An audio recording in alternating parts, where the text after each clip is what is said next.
नमस्कार, मी पाटलो पाटील. बांबू महान्यूजमध्ये आपल्या सर्वांचं स्वागत. आज आपण यवतमाळ जिल्ह्यातील पांढरकवडा जी गाव आहे, शहर आहे, त्या शहराच्या जवळ मांजुर्डा नावाचं एक छोटंसं गाव आहे, खेड आहे. छोटंसं म्हणण्याचं असं आहे की त्यापेक्षा एक मोठा विचार त्या गावात आहे की त्या गावात अजय डोळकेसारख्या माणसांनी बांबू सेटम उभा केला. महाराष्ट्रात खूप ठिकाणी वेगवेगळं काम चालू असतं, पण मराठवाडा आणि विदर्भामध्ये जी काही बांबूची ॲक्टिव्हिटी चालू आहे त्याच्यामधलं एक अतिशय महत्त्वाचं आपण असं म्हणू की जे पाहायला हवं असं सेंटर अजय डोळके सरांनी केले. आज माझ्याबरोबर अजय डोळके सर आहेत, सरोजिनी पाटील आहेत, माझ्या मिसेस सरोजिनी पाटील ज्या बांबू महान्यूजच्या को फाउंडर आहेत. या सगळ्यांच्याबरोबर आज अजयशी मी आणि सरोजिनी पाटील त्यांच्याशी बोलणार आहोत की नेमकं बांबू सेटम उभे करण्यामध्ये त्यांची संकल्पना काय आहे, तो विचार त्यांनी कसा दृढ ठेवला. आणि बांबू सेटम करणं ही गोष्ट अशी नाही, हौसेवरची नाही आहे. त्यासाठी खूपसा पेशन्स लागतो, खूपसे इन्व्हेस्टमेंट जी नावाची गोष्ट आहे, जी आर्थिक असू दे, मानसिक असू दे, आणि ह्या सगळ्याच्या गोष्टीचं होल्डिंग आहे ते खूप धीरानं करावं लागतं. आणि ते धैर्य असेल तरच बांबू सेटम उभा करू शकतो. आणि म्हणजे ते येऱ्यागावाळ्याचे काम नाही असं याला आपण म्हणू शकू. इतकं महत्त्वपूर्ण काम त्यांनी महाराष्ट्रासाठीच नाही तर आपल्या सगळं बांबू प्रेमीसाठी करून ठेवलेलं आहे. त्या सगळ्याची माहिती घेणार आहोत. विविध प्रकारचे बांबू असतात ही सगळ्यांना कल्पना आहे, पण एक विशिष्ट प्रकारचा बांबू जो मध्य भारतात, विदर्भात ज्या प्रकारचं ऊन आहे, इथली माती आहे, तिथे बऱ्यापैकी चांगला येतो आहे असं म्हणायला हरकत नाही. तो म्हणजे आपल्यासमोर असलेला आत्ता हा जायजनचोलिया अट्रोवायलसी असा नावाचा हा बांबू आहे. याला सामान्यपणे ब्लॅक बांबू म्हणतात आणि तुम्हाला दिसतोच आहे की हा रंगाला काळा आहे. आता हा बांबू वेगवेगळ्या 3 प्रकारच्या अवस्थेत कसा असतो आणि त्यावेळी याची रंग कशी असतात हे देखील इथल्या या बांबूच्या रांजीला, या बांबूच्या बेटाला बघितलं असं तुमच्या लक्षात येईल. मग पहिली अवस्था याची की जेव्हा बांबू हा कोवळा आणि हिरवा असतो, या वर्षीचा हा पहिल्या वर्षी, या वर्षी आलेले हे शूट्स आहेत. आणि म्हणजे ब्लॅक बांबूचे शूट सुद्धा पहिल्या वर्षी हिरवे असतात, हिरवा असतो आणि जसा जसा हा जरडतो तसा तसा हा या पद्धतीचा काळा होतो. यात अजून एक तुमच्या लक्षात आलं असेल की काळाच नसून याच्यात एक हिरवी अशी एक पट्टी आहेत बघा, 2 पट्ट्या आहेत इथे. तर ही या 2 पट्ट्या देखील याच्यातल्या एक महत्त्वाच्या म्हणजे ह्या आयडेंटिफिकेशन आहे. ह्या ब्लॅक बांबूवर अशी येते. होय, ब्लॅक बांबूवर अशी पट्टी पण येते, जशी येलो बांबूवर एक हिरवी पट्टी येते तशी. तर ही जायजनचोलिया अट्रोवायलसी ही जी व्हरायटी आहे, याच्यात या 2 अवस्था आपण बघितल्या की कोवळं असताना हिरवा, नंतर आपण म्हणूया की युवा अवस्थेत असताना तो काळा असतो.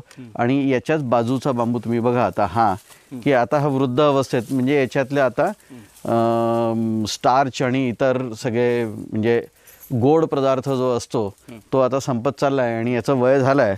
हा जर का मी आता काढला नाही तर हा इथेच जागेवर वाळून जाईल. तर ही तिसरी अवस्था. अशा 3ही अवस्थेमध्ये हा बांबू चालला आहे. ब्लॅक बांबूच्या 3 अवस्था आहेत. हां, की पहिला तो हिरवा असतो. हां, नंतर तो युवा अवस्थेत आला की काळा होतो. काळा होण्याच्या आधी त्याच्यावर 2 पट्टे असतात. हां, असतात, बरोबर आहे. हे 2 पट्टे, या 2 पट्ट्या आहेत. म्हणजे हे त्याचं आयडेंटिफिकेशन आहे. आयडेंटिफिकेशन आहे, अगदी बरोबर. की म्हणजे हे 2 ब्लॅक बांबूचं ओळखायचं झालं की दुसऱ्या वर्षाचा आहे किंवा त्यानंतर युवा अवस्थेत चाललाय. हो, आणि नंतर तो वृद्ध अवस्थेत आला की हा समोरचा बांबू तुम्हाला दिसतो आहे की हां, तो आता भुरकट म्हणजे आपण त्याला म्हणा राखडी, हां, म्हणजे ब्राउनिश कलरचा झालेला आहे. आणि ती जी मधली हिरवी पट्टी होती ती आता पिवळसर झाली आहे.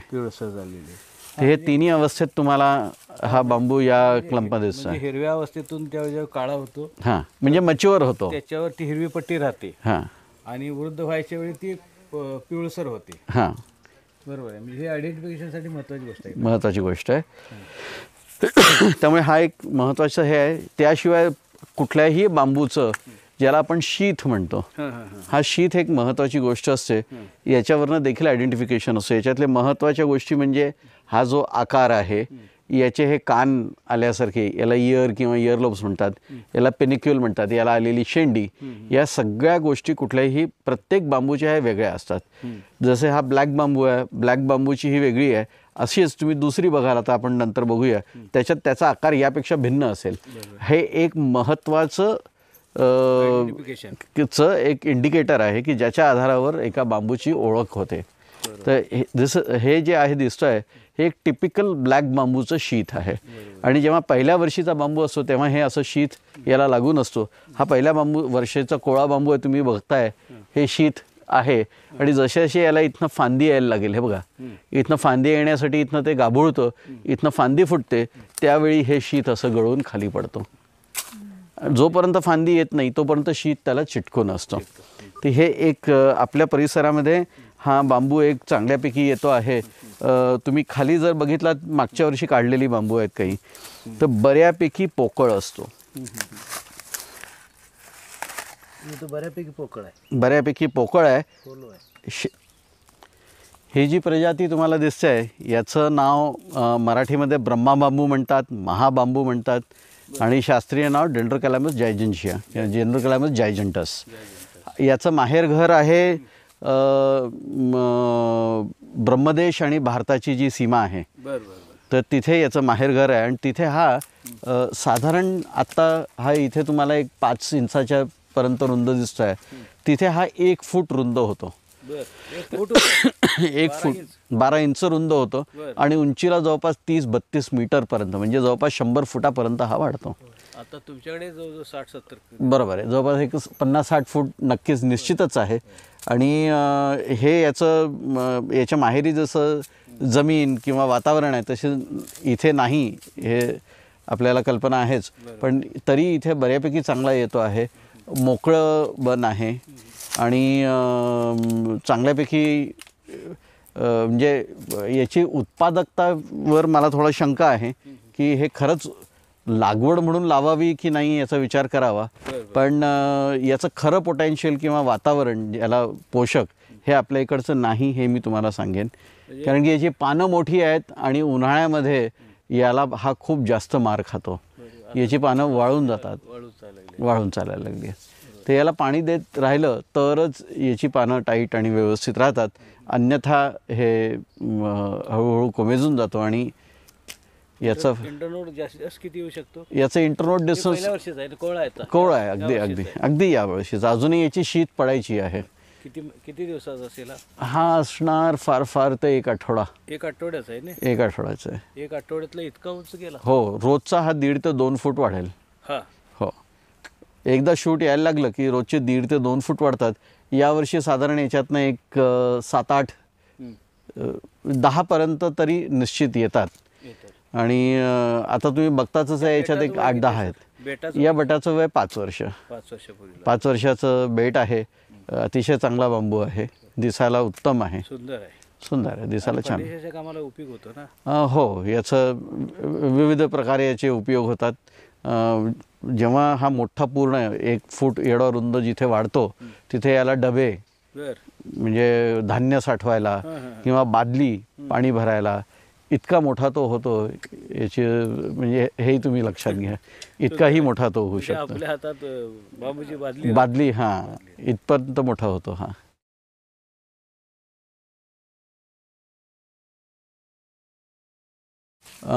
पाटलोबा हा बांबू जो आहे याचं नाव आहे बुद्धा बांबू म्हणतात, बुद्धा बांबू म्हणतात, किंवा याचं शास्त्रीय नाव आहे याचं बांबूसा वामेन.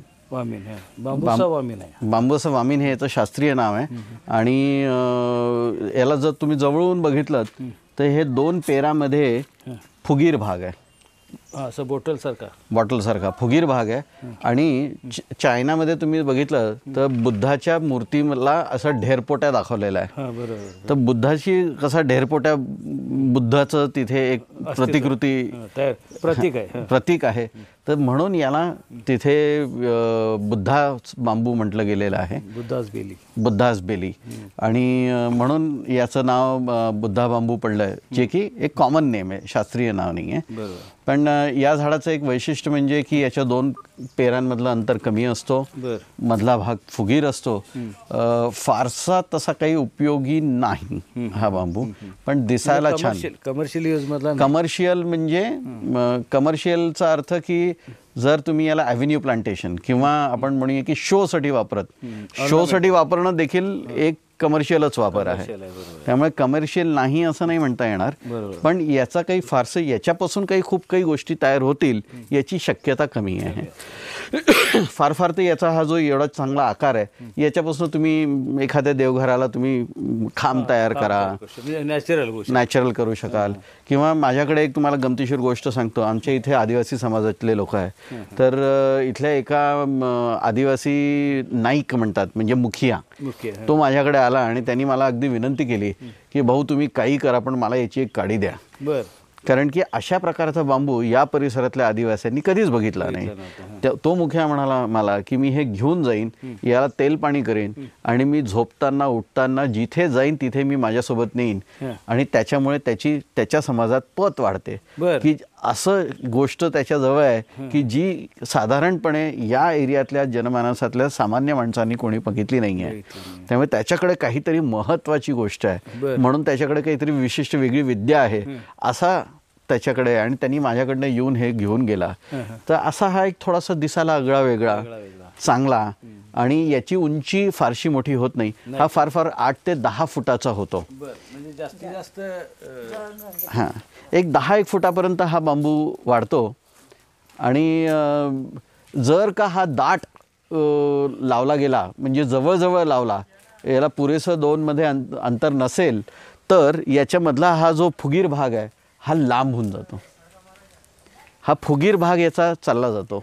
आणि याची जी खासियत आहे त्यामुळे हे लागवड जर करायची असेल तर अगदी दाट आणि जवळजवळ कधीही करू नये, नाही तर मग हे असं फुगीर भाग याचा येत नाही. आणि याच्यात तुम्हाला दिसतोय की हा आता यावर्षी आलेला नवीन बांबू आहे, याला हे सगळं शीत लागलेलं आहे. हा शीत या बांबूचं एक वेगळं कसं शीत असतो हेही तुम्हाला बघायला मिळेल. अर्थातच याला फारसं काय आयडेंटिफिकेशनसाठी त्रास जात नाही, कारण की याचा आकारच आपलं नाव सांगून जातो, नजरेत भरतो आणि त्यामुळे फारसा त्रास जात नाही. पण याचंही शीत हे वेगळ्या प्रकारचं असतो, छान दिसतो, सुंदर दिसतो. हे त्याचं नाव आहे डेंड्रोकॅलॅमस स्टॉक्साय. हा प्रामुख्याने दक्षिण गुजरात ते उत्तर कर्नाटका या परिसरात हा प्रामुख्याने आढळतो. कोकणाचे कडे म्हणजे वेस्टर्न घाटपासून तर समुद्र किनाऱ्यापर्यंत कोकणपट्टीपर्यंत या पूर्ण परिसरामध्ये हा प्रामुख्याने आढळणारा बांबू आहे. याला तिथे मांडगा असं नाव आहे, स्थानिक इथे मांडगा याचं नाव आहे. इथे 100 रोपं आणली होती आणि 100 रोपं आणून इथे लावून याचा एक प्रयोग करण्यात आला. तर इथे एक साधारण मनगटी एवढा फार फार तर हा वाढतो आहे. याच्या माहेरघरी याच्यापेक्षा थोडा अजून जास्त चांगला वाढतो, अजून जास्त होतो. म्हणजे मध्य भारतात कसा येऊ शकतो हे तुमचं असं म्हणणं आहे? एक्झॅक्टली. इथल्या मातीमध्ये आणि इथल्या वातावरणामध्ये फार फार तर मनगटी एवढा वाढतो. खाली तुम्ही बघितला तर पूर्णपणे भरीव आहे. बघा, कापलेले जे बांबू आहेत ते सगळे पूर्णपणे भरीव आहेत, कुठेही छिद्र नाही. तर पूर्णपणे भरीव असा हा बांबू आहे आणि फर्निचरसाठी अतिशय चांगला उपयोगी आहे. आपल्या इकडे जरी ही जमीन चांगली नाही आहे, म्हणजे फारशी ही काही जमीन चांगली नाही आहे, जमिनीचं पोत थोडं चांगलं असतं जर का, तर यापेक्षाही याची वाढ इथे चांगली झाली असती. ही एकूण 5 ओळी आहेत अशा मांडग्याच्या लावलेल्या आणि असे 10 रोपं लावले आहेत. हे असे 50 रोपं लावून याच्यावर मी अध्ययन करतो आहे की याची जाडी किती होते, दरवर्षी किती शूट येतात, हा भरीव असतो की हा पोकळ होतो नंतर पुढे जाऊन, काय होतं आपल्या इकडे नेमकं याचं. कारण माहेरघरी हा एक भरीव बांबू म्हणून याची ओळख आहे. म्हणजे सर्वाधिक आता विकला जातो जो मांडगा, हां, पश्चिम महाराष्ट्रात जो सर्वाधिक विकला जातो तो मांडगा, तो तिकडला आहे. पण देशभरामध्ये जो सर्वाधिक विकला जातो तो डेंड्रोकॅलॅमस स्ट्रिक्टस भारतातला. पण पश्चिम भारतामध्ये पश्चिम घाट आणि त्या सगळ्या याच्यामध्ये सर्वाधिक हा आढळतो आणि तिथे सर्वाधिक विकला जाणारा बांबू हाच आहे. म्हणजे आज जे मंडीमध्ये जो येतो तो आणि वेगवेगळ्या कामासाठी जातो. हो, अगदी घर बांधणीपासून तर फर्निचरपर्यंत आणि याच्यापासून मोठ्या चांगल्या बिल्डिंगा पण तयार करण्यात आलेल्या आणि जागतिक पातळीवरचं अप्रतिम फर्निचर देखील याच्यापासून झालेलं आहे. आणि बरीच मंडळी सध्या याच्यावर कामही करत आहे. आपण ज्या बांबूच्या बेटासमोर उभं आहोत त्याचं शास्त्रीय नाव आहे बांबूसा स्ट्रायटा. इकडे घे सर. बांबूसा स्ट्रायटा असं याचं नाव आहे. याच्या रंगामुळे याला पिवळा बांबू पण म्हणतात, काही ठिकाणी याला गोल्डन पण म्हणतात, काही ठिकाणी याला टायगर पण म्हणतात. आता टायगर का म्हणतात तर तुम्ही थोडा हा इथे असं इकडे दाखवला हा बांबू, हे बघा हा बांबू पिवळ्यावर हिरवे पट्टे आहेत. वाघाला कसे शरीरावर पट्टे असतात तसा पट्टा असल्यामुळे याला काही भागांमध्ये टायगर बांबू म्हणून देखील संबोधलं जातं. दिसायला देखणा, थोडासा आपण म्हणतो ना गोरा गोमटा असला की आपल्या इकडे जरा हां महत्त्व असतं, लक्ष जातं. तर याच्या रंगामुळे हा लोकांना आकर्षित करून घेतो. मध्य भारतामध्ये चांगला येतो आहे, वाढतोही चांगला आहे. हे बघा जवळपास 3 इंचापर्यंत याची रुंदी गेलेली आहे. तो तिकडे मागचा बांबू बघा. तर त्यामुळे चांगला असा रुंद बांबू वाढतो. हा मला कसं अजयजी विचारायचं आहे की हा जास्तीत जास्त आपण बागामध्ये, शहरी भागामध्ये बंगल्याच्या समोर हा दिसतो. हो, कारण की त्याचा देखणा आहे. आणि बांबू म्हटलं तर असा का असं लोक म्हणतात, म्हणजे जास्तीत जास्त फेमस बांबू हा आहे कारण की हा देखणा आहे. आणि जेव्हा आपण शो म्हणून दाखवायला जातो तेव्हा आपण देखण्या गोष्टी महत्व करतो, महत्त्वाचं ठरतो. त्यामुळे तसा देखणा आहे. पण एखाद्या कारागिराला तुम्ही हा बांबू दिला की बाबा रे याचं ताट्या विण, टोपली विण, सूप विण, तर अतिशय रद्दी आहे. रद्दी या अर्थाने की तसा दिसायला चांगला, बाकी सगळ्या गोष्टी सुंदर, पण याचे पेर काढतो म्हटलं किंवा याला विणतो म्हटलं तर याचा लगेच तुकडा पडतो. आणि असं त्याला शेवटी कुठल्याही कारागिराला ते शेवट करण्यासाठी बांबू असा वळवावा लागतो आणि आतमध्ये खोचावा लागतो, बेंड करावा लागतो. हां, आणि हा बेंड करण्यासाठी तुम्ही याला बेंड केल्याच याचा तुकडा पडतो. हा नीट बेंड होत नाही. त्यामुळे कारागीर या दृष्टीने तुम्ही बघितलं कलाकुसरीच्या कामामध्ये याचा फारसा उपयोग नाही. कलाकुसरीच्या कामामध्ये, फॉर दॅट मॅटर बांबूच्या कुठल्याही कामामध्ये याचा उपयोग होत नाही. शो व्यतिरिक्त फारसा नाही. पण मी अजून एक गोष्ट ऐकून आहे याच्यात की या बांबूपासून जे इंजिनियर्ड वूड म्हणतात, स्ट्रिप बोर्डची जी बांबू स्ट्रिपपासून जो एक लाकूड तयार केलं जातो, तर त्या टेक्निकमध्ये हा बांबू वापरता येईल असे काही तज्ज्ञांचं मत आहे. कारण ते थोडंसं ते असं त्या दिशेला, कारण की स्ट्रिप बोर्ड टेक्नॉलॉजीमध्ये महत्त्वाचं हे असतं की बांबूची रुंदी ही कमीत कमी 3 इंच डायमीटरची असली तर 1 इंचाची स्ट्रिप मिळू शकते. आणि या स्ट्रिप बोर्डमध्ये 1 इंच नसेल तर स्ट्रिप बोर्ड करता येत नाही. मध्य भारतामध्ये काही जे बांबू आहेत 3 इंचापेक्षा मोठे वाढणारे, त्यापैकी हा एक आहे. अन्यथा मध्य भारतामध्ये 3 इंचापेक्षा चांगले वाढणारे बांबू तसे, म्हणजे ती रुंदी येणारे बांबूची प्रजाती तशी कमी. म्हणून स्ट्रिप बोर्डसाठी हा बांबू वापरता येईल असा एक तज्ज्ञ मंडळींचा काहींचा सल्ला आहे. आता याच्यामध्ये बऱ्याच काही गोष्टी, एक तर हा ब्रिटल आहे, म्हणजे त्याला बेंड केला की मोडतो. आणि शिवाय याच्यामध्ये स्टार्च कंटेंट खूप जास्त आहे. त्यामुळे स्टार्च कंटेंट जास्त असल्यामुळे याला कीड लागण्याची शक्यता खूप लवकर आहे. त्यामुळे ट्रीटमेंट करण्यासाठी याच्यात जास्त केमिकल लागेल आणि इतर सगळ्या गोष्टी आहे. त्यामुळे बघायला हवं याचा पुढे अजून संशोधन होऊन याचे काय उपयोग होतात, या बांबूवर अधिक संशोधन होण्याची गरज आहे. याची उपयोगिता तशी पुढे काहीतरी नवा शोध पण लागेल, नवा शोधही लागेल. हां, आज तरी याचे फारसे जास्त उपयोग नाही, शिवाय की याला शोसाठी वापर करणे हा एक महत्त्वाचा आहे. आपण ज्या रांजीसमोर उभं आहोत याचं शास्त्रीय नाव आहे डेंड्रोकॅलमस हॅमिल्टन आहे. आणि ही एक चांगली प्रजाती समजली जाते. उत्तर भारतात बऱ्यापैकी सापडते, दक्षिणेत फारसा याचं आढळणार नाही मोकळ्या रानात किंवा तसं. ही याची वैशिष्ट्यता एक 2-3 वैशिष्ट्यता आहे. एक म्हणजे हे जसं तुम्ही आता बघतायत की मुख्य बांबूला लागून जी म्हणजे याच्या फांद्या येतात या बऱ्यापैकी जाड येतात.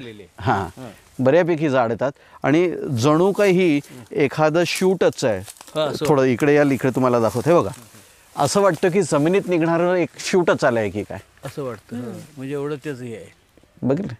तर हे असे तुम्हाला इतर बांबूमध्ये इतकं छान जाड रोबो शूट आलेलं तुम्हाला कुठेही दिसणार नाही, जे की तुम्हाला फक्त आणि फक्त हे हॅमिल्टनाईमध्येच दिसण्याची शक्यता आहे. आणि हे मध्ये असे थोडं हे येतं का ह्याला? हां, आणि हे बघा दाढी मिशा आलेले दिसत आहेत तुम्हाला खालच्या 3, 4, 5 नोडपर्यंत.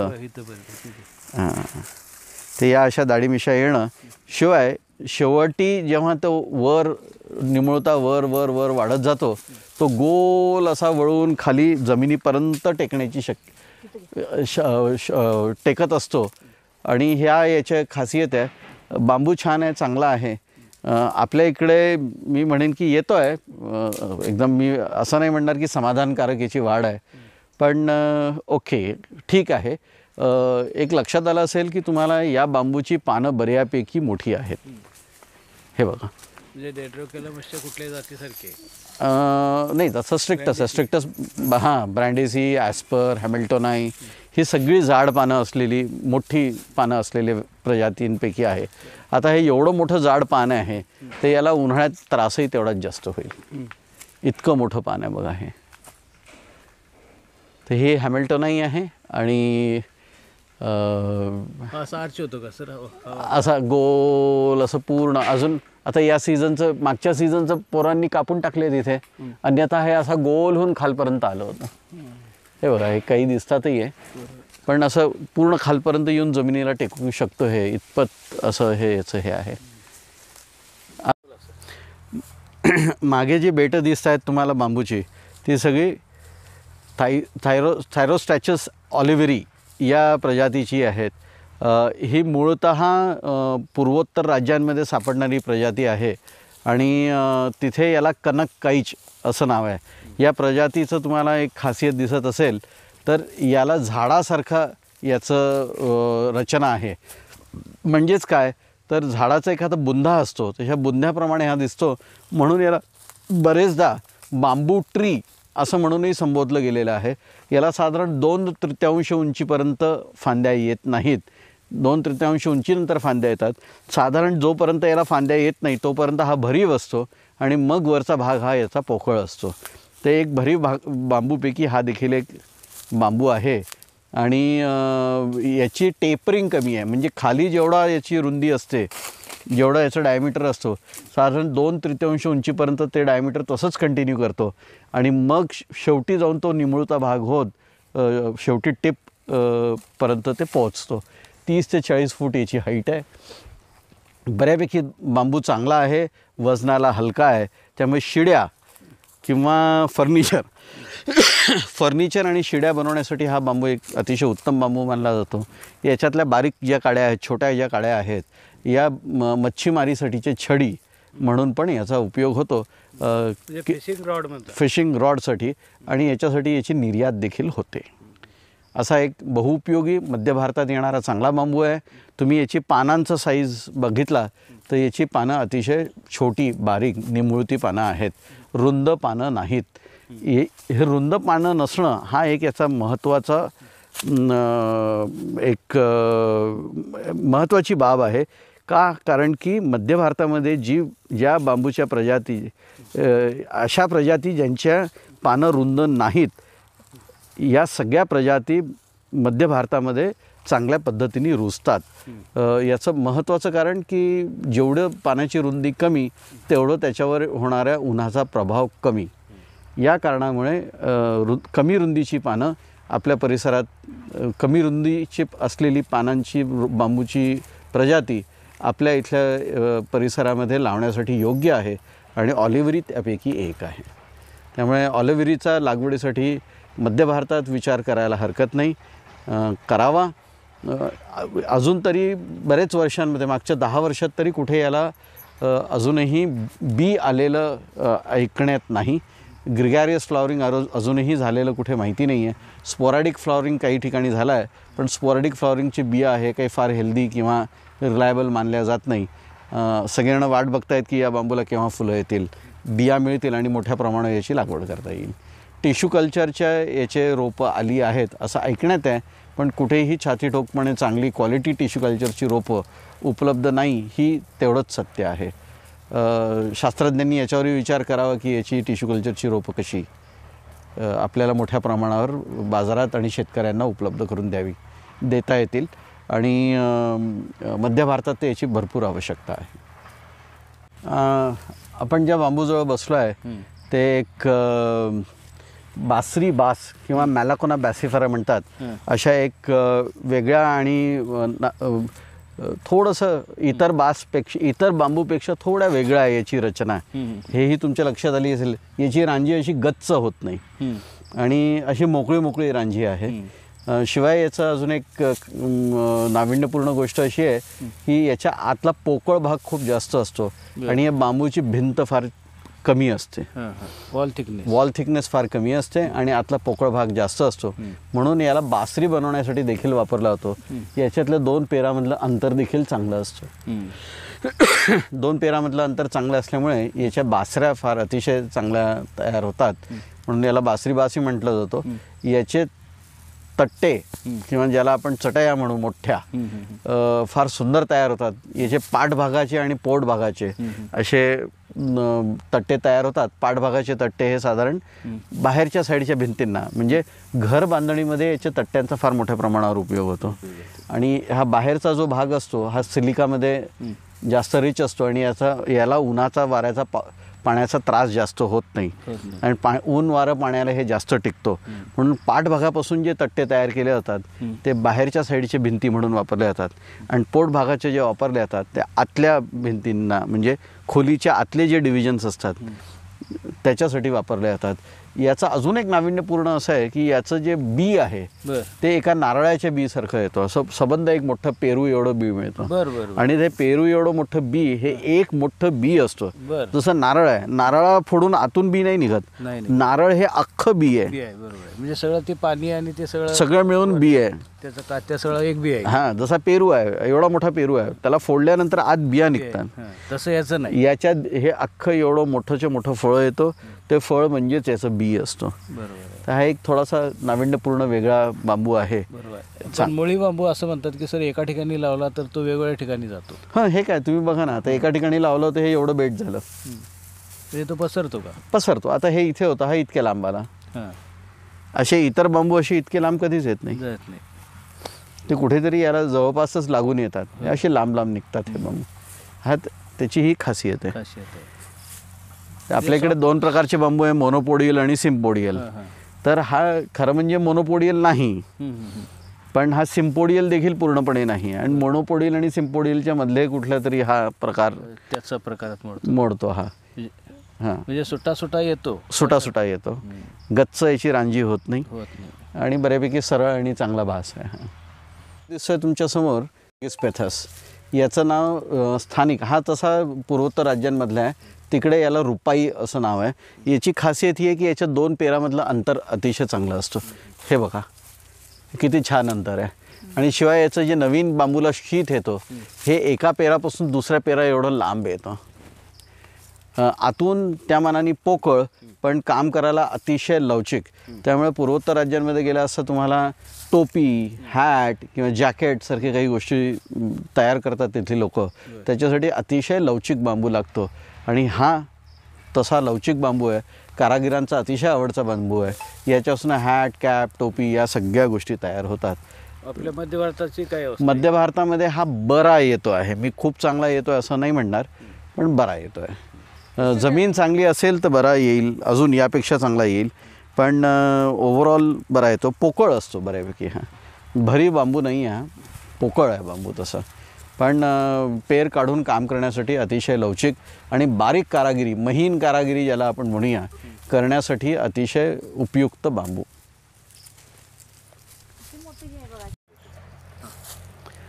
हे समोर जे बेट दिसतो आहे बांबूचं, याचं नाव आहे बांबूसा टुल्डा.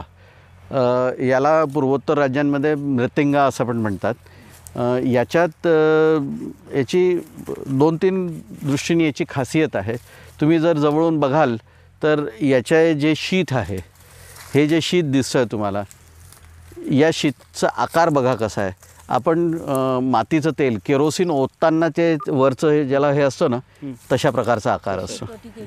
तोटी जसं त्याचं तोंड नरसाळ्यासारखं जसं असतो तसं त्याचं हे आहे. शिवाय याला असं एक पांढरी नोडवर एक पांढरी रिंग असते आणि याचं इंटरनोड डिस्टन्स चांगला असतो. आणि हा बऱ्यापैकी भरीव असतो. थोडं छोटं छिद्र असतं पण बाकी तसं बऱ्यापैकी हा बांबू भरीव असतो. अगरबत्तीच्या काड्यांसाठी वापरला जातो. तर त्या प्रजाती म्हणजे टुल्डामध्ये जे एक 5-7 प्रकार आहेत त्यापैकी हा एक प्रकार. पण याच्यामध्ये सर फांद्या लवकर आलेले सर. हो, याला साईड ब्रांचेस येतात. दाढी मिशा याला बऱ्यापैकी लांब लांब सुटतात. आणि सगळ्याच टुल्डांना अशा फांद्या येतात असं नाही, पण काही प्रजातींना अशा फांद्या येतात. आणि बरेचदा याच्यामुळे हा टुल्डा आहे की नाही हा देखील आपल्याला एक संभ्रम याच्यामुळे निर्माण होतो. इतर टोल्डासारखा सर वाटत नाही सर. म्हणजे ज्याला आपण पाहता क्षणी हा टोल्डा आहे असं जे म्हणतो एखाद्या बेटाकडे बैठल्यावर, तर ते स्वरूप ह्याचं दिसत नाही. पण बाकीचे जे कॅरेक्टर्स आहेत तर टुल्डामध्ये एक 4-5 व्हेरियंट आहेत. तर त्यापैकी हा एक व्हेरियंट आहे. म्हणजे टोल्डा घेतेवेळी सुद्धा आपण तो कुठल्या व्हेरियंटचा घेतलो. एक्झॅक्टली. त्यामुळे टुल्डा कुठलाही टुल्डा लावायचा म्हटलं तर आजकाल कारण की उदबत्तीच्या काड्यांसाठीची मागणी वाढल्यामुळे सगळीकडे टुल्डा लावावा असा एक जनरल सगळ्यांचं हे आहे, मतप्रवाह आहे. पण या मतप्रवाहाला थोडंसं आळा म्हणण्यापेक्षा थोडंसं सतर्कतेने बघायला हवं. कारण की प्रत्येक टुल्ड्यामध्येच इंटरनोड डिस्टन्स चांगला असेलच असं नाही. जसा हा समोर जो टुल्डा आहे याचं इंटरनोड डिस्टन्स तेवढं जास्त चांगलं नाही आहे जेवढं आपल्याला अभिप्रेत आहे. पण तरीही हा टुल्डा आहे. आता याचं कोणी तुम्हाला रोप दिलं तर तुम्हाला हवं तेवढं तसा प्रकारचा टुल्डा येणार नाही. त्यामुळे टुल्डा लावत असताना त्याचं कुठल्या बेटातनं आणलं आहे आणि त्याच्या इंटरनोड डिस्टन्स काय होतं हा देखील एक महत्त्वाचा मुद्दा आहे की जो टुल्डाची रोपं लावताना घेताना आपण काळजी घेतली पाहिजे. अन्यथा कमी अंतराचा टुल्डा मिळेल ज्याचं की व्यापारिक फारसं काही महत्त्व उरणार नाही. पण तो टुल्डा असेल. टुल्डाला टुल्ड्याच्या बेसल पोर्शनला म्हणजे बुडाकडच्या भागाला हा बऱ्यापैकी भरीव असतो. अगदी नाममात्र एक छोटंसं छिद्र असतं. जसं जसं ते तुम्ही उंचीला वर जाल तसं तसं हे छिद्र मोठं होत जातं. आणि याच्या 2 पेरामधलं अंतर जास्त असल्यामुळे याच्यातनं आणि भरीव असल्यामुळे बऱ्यापैकी भरीव असल्यामुळे याच्यातनं खूप साऱ्या अगरबत्तीच्या काड्या निर्माण होतात. हा देखील त्याचा एक महत्त्वाचा भाग आहे. म्हणूनही टुल्डा वापरला जातो कारण की तो बऱ्यापैकी भरीव असतो. आपण परत एका बांबूसा टुल्डाच्या बेटाकडे आलेलो आहोत. आणि इथे 2 ठिकाणाहून वेगवेगळ्या ठिकाणाहून आणलेले बांबूसा टुल्डाची बेटं आहेत. उजवीकडे जे दिसत आहे तुम्हाला हे रोप आलं आहे पूर्वोत्तर राज्यांकडनं. हे त्रिपुरातनं आलेलं आहे. आणि याच्यामध्ये मधला 2 पेरमधलं अंतर बघा केवढं छान आहे. जवळपास 1.5-2 फुटापर्यंत आहे.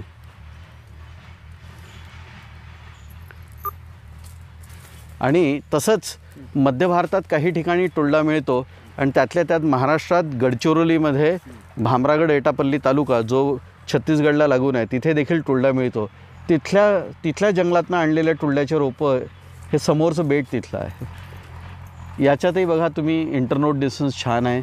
2 पेरामधलं अंतर छान आहे आणि व्यवस्थित मोठं उंच चांगला वाढलेला आहे.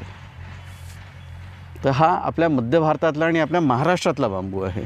आणि तो बाजूचा दाखवला तो पूर्वोत्तर राज्यांमधला आहे. तर असेही टुल्डामध्ये वेगवेगळे उपप्रजाती आपल्याला दिसतात. आपण ज्या बेटाच्या जवळ उभा आहोत याचं नाव आहे सिझोस्टॅचियम परग्रसाइल. याला हा मध्य भारतातल्या गडचिरोलीतल्या छत्तीसगडला लागून असलेले जे जंगल आहेत अबुजमाडचे तिथल्या जंगलातनं आणलेले हे रोपं आहेत. हे पूर्वोत्तर राज्यांमध्ये ही प्रजाती जास्त आढळते. पण सगळ्यांना खूप कमी लोकांना माहिती आहे की ही महाराष्ट्रात देखील गडचिरोली जिल्ह्यात आहे. 2 पेरामधलं अंतर जवळपास 2-2.25 फुटाचं आहे. जवळपास 30 इंचापर्यंत देखील याचं अंतर असतो. शिवाय त्याचं जे शीथ बघताय तुम्ही ते गोल्डन येलो कलरचं आहे. आणि त्याची जी वरचं जे आपण ज्याला पिनिक्यूल म्हणतो आणि याचे इयरलोब्स म्हणतो हे जे आहेत हे याची इयरलोब्स आहेत. हे कान जे आहेत हे कानाचीही रचना अतिशय सुंदर आहे. याच्या चोचीची रचना देखील अतिशय सुंदर आहे. दिसायला देखणा बास आहे. त्यामुळे आमचे मित्र जे आहेत सय्यद सलीम यांनी याचं नामकरण, मराठी नाव नाही याला, इथे याला फक्त स्थानिक नाव आहे, माडिया लोक याला नोली म्हणतात, पण याला मराठीत नाव नाही आहे. तर याचं नामकरण आमच्या मित्रांनी केलं आहे परीबास. परीसारखा दिसणारं सुंदर असं बांबूचं रोप, म्हणून याचं नाव आपण नव्यानेच ठेवलं आहे आणि त्याला आपण ठेवलंय सर. हां, त्याला आपण परीबास म्हणतो सध्या. परीसारखा सुंदर देखणं होय होय होय असं आहे. आणि कारागिरीसाठी अतिशय उत्तम बांबू आहे. आणि आपल्या इथे खरं म्हणजे हा सगळ्यात छान कुठे येतो की इथे 2 डोंगरच्या मधली जी खाई असते आणि जिथनं पाणी वाहतो त्या पाण्याच्या अशा भागामध्ये हा सगळ्यात उत्तम वाढतो आणि तिथे याची वाढ अगदी बघण्यासारखी असते. हा 3 इंचापेक्षा मोठा देखील होतो डायमीटरमध्ये. हा एक अतिशय चांगला बांबू आहे.